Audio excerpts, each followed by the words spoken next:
was my destiny. I wish to promote you, Mr. Presley. Are you ready to fly? I'm ready. Ready to fly. Tomorrow, all of America will be talking about Elvis Presley. Or is it trying not to move around so much during the tape? And with us in studio is I-24 News host Emily Francis.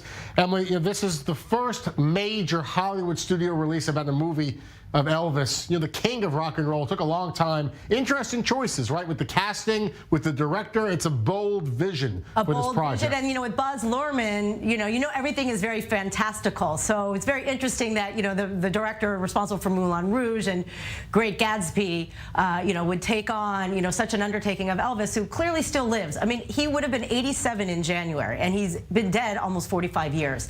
He's still, all these decades later, is relevant in the ethers. The Baz Luhrmann, this is the Moulin Rouge director. He's, as you mentioned, so bold, so imaginative, so colorful. I mean, his films always leave an impression. They're not like standard, Hollywood biopic tropes. This is going to be a very creative, imaginative fantasy portrayal here. That a lot of people are talking about, and I think at the end of the day, I think this goes to show that Elvis, for whatever reason, Elvis to this day is still considered the first rock and roll star, and the fact that he's still influencing people that were clearly not even alive when he passed away just goes to show that he's really a timeless figure, and he's like a kaleidoscope. There's so many aspects of his life, even with all, there's a lot of Netflix series and a lot of things, but still there's always a new angle for Elvis that people are interested in. To this day, he is the king, and we're talking about the different angles to his life and legacy. One angle that you have dug into recently is about his interest, lifelong interest in the Jewish faith, and that goes back to his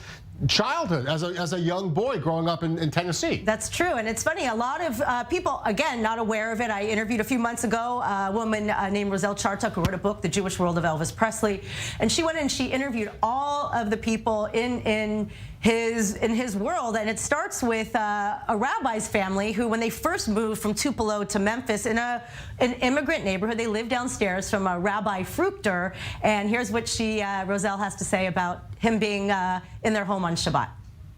What Elvis ended up being was their Shabbos goy. We now say Shabbos helper, of course, but Elvis turned their lights on and did all kinds of things for them, and Jeanette, who was the rabbi's wife, said that Elvis would come and sit with them at Friday dinner. He would eat the gefilte fish and simmus, and he loved to have his peanut butter and banana sandwiches on challah. So he learned about the Jewish religion from this rabbi, and they loved him and he loved them.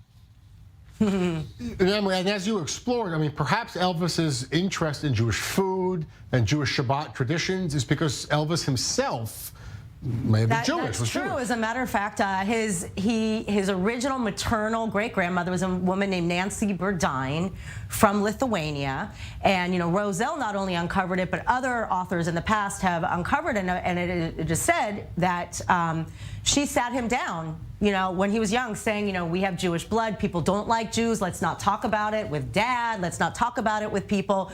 But clearly he was very much influenced, and even the rabbi, even into his adult life, he continued to put money into the Rabbi Fruchter's yeshiva. He was also the recipient of a lot of charitable work. He received shoes from Jewish families.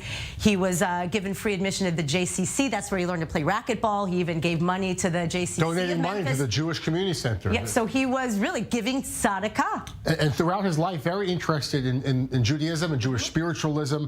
And you mentioned, the anti-Semitism that was impacted his ability to be open about his exploration of Jewishness.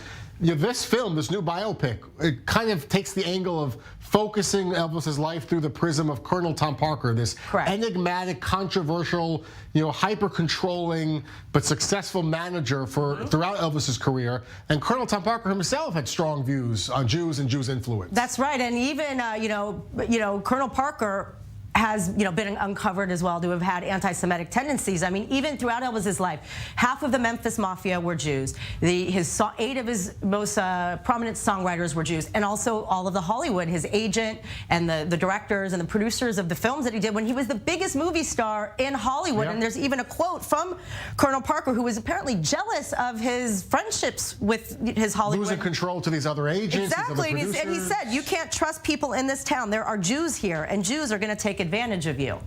It's unclear, if this new film with stars, Tom Hanks, he's the center stage here, if it's going to address that, but certainly a big part of his life, Colonel Tom Parker, these anti-Semitic tendencies. Research still ongoing into Elvis, his background, his thoughts, his progression as an artist and a human, and you're uncovering, there's still conversations going on. There are still conversations. I'm actually in constant contact with Roselle and also Larry Geller, who is mentioned as well in the piece. Let's hear a little bit about Larry Geller, and I'll tell you more about him. I'm in touch with him frequently. He's a great guy. Larry Geller became Elvis's hairdresser originally. Larry started giving him books, all kinds of philosophical books, the Kabbalah being one of them.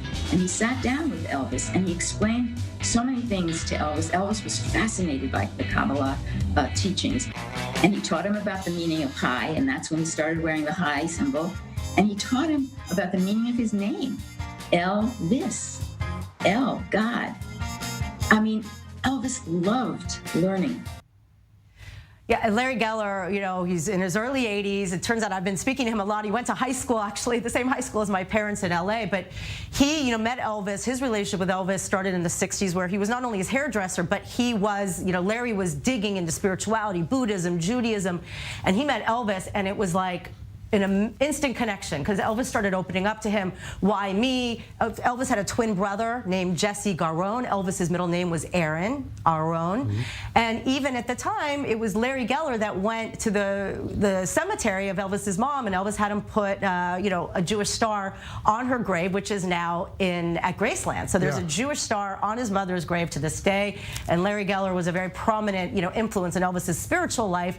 It really delving into the deeper side of Elvis, not just this industry that we know Elvis of that was created by Colonel Parker. Yeah, and he's in his 80s now. Crazy to think Elvis could very well have been alive today to be here with us. Such a incredible research you've dug into Elvis and his interest and lifelong curiosity about Judaism and spirituality. Thank you so much, Emily, for being with us. Thanks, Jeff. Thanks for having me.